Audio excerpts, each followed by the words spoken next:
So guys, I'm gonna go ahead and glue my wings together now. It doesn't say that you need to do this in the manual. It actually just says to put them together, which they kind of key in together like this.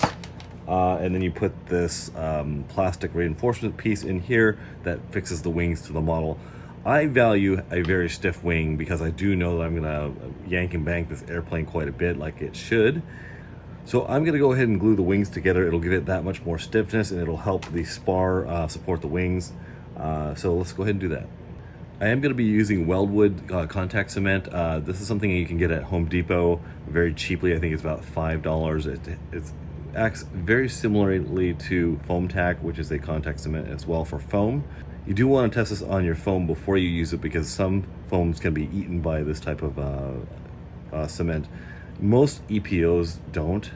Older style beer cooler style foam tends to get eaten away by this. So like I said, just test it on a non-important part of your airplane first. I already have for this airplane, so I'm going to go ahead and put the contact cement on. The way you use this is you put the contact cement on one side and then the other. A real light coat, you don't need a lot.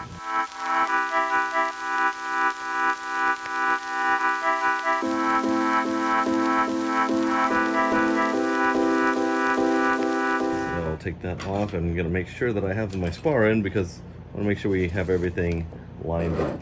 And what's really nice about these wings is that they do key together. I like that in my airplanes when we get them together. So okay, so we're going to put it together, squish, squish, squish.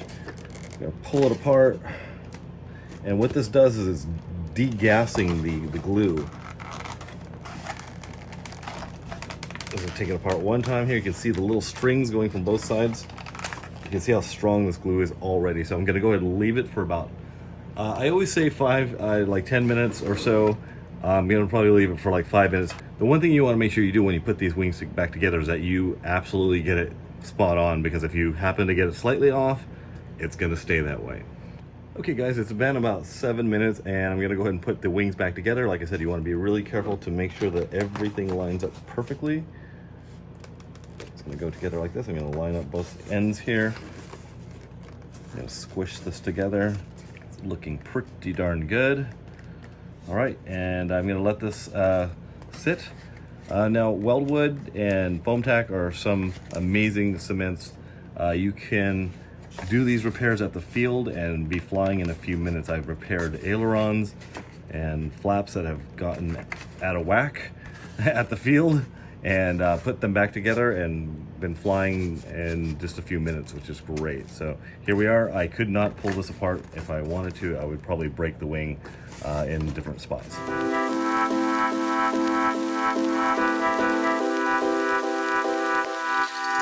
Okay guys, so here is the very minor damage that was done to the very end of this airplane. It's just slightly smushed and turned off to one side.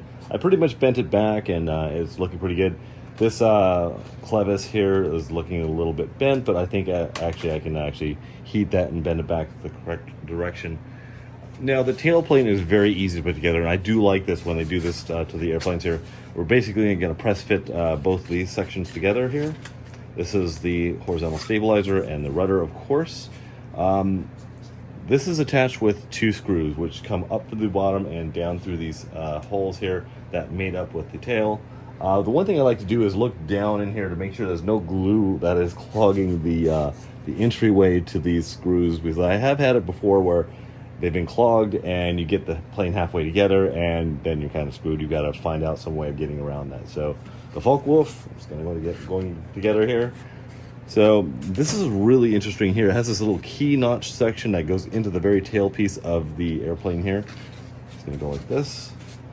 And I suppose you could tack some of this together with maybe some foam tack or hot glue. Hot glue is nice because it's reversible with some denatured alcohol or alcohol that actually release the bond, which is nice. So I'm going to flip this over, guys, and let's take a look at how we attach the tail feathers. Okay, so we are going to take one of these 2.3 by 20 millimeter screws here and put them in both the forward and aft section of the airplane here. Just going to screw these down in. I'm going to go ahead and use the supplied screwdriver to see how well it works. And I'm just going to pass this down through. And start screwing. There we go, I feel it biting in. That's good, so I got that partially together. I'm gonna go ahead and get the other one down in. Hopefully everything lines up and I can feel it biting in already. That's great. Awesome, awesome, awesome. Okay, so that is basically together and everything feels nice and tight. So I'm gonna attach the clevises to the control surfaces here. I wanna make sure that these servos are centered before I do that. So one thing I'd like to point out here is that the elevator is nicely reinforced together. It moves all together here, and it has this U-brace here that is glued into position, and they did a really good job at gluing this together because I had this on my DC3 or my C47, and it was pretty hard to kind of glue in there and get it all to work correctly, but I like the fact that they actually put this together all ready for us.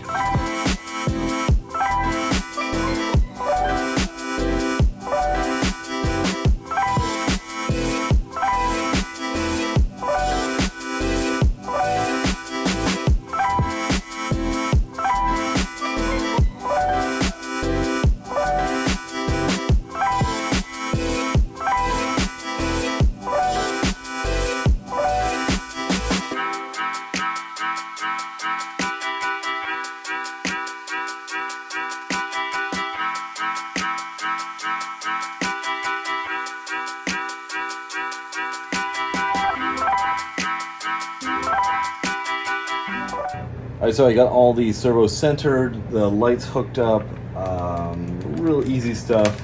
Just tightening down the wings here. I have 2 more wing bolts I'm gonna put here and here, as this helps to secure the wing, that it's not just being held off this one bolt and this little tooth of foam. So let's go ahead and put those in and we will get to the next step. One thing I wanted to mention that it does come with LEDs. There's 3 LEDs, 2 on the wings and 1 below the fuselage.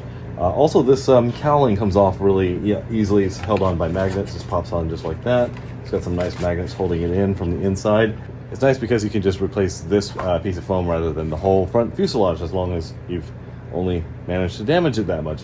Okay, so just a quick talk about the motor here. This is a 3720A3.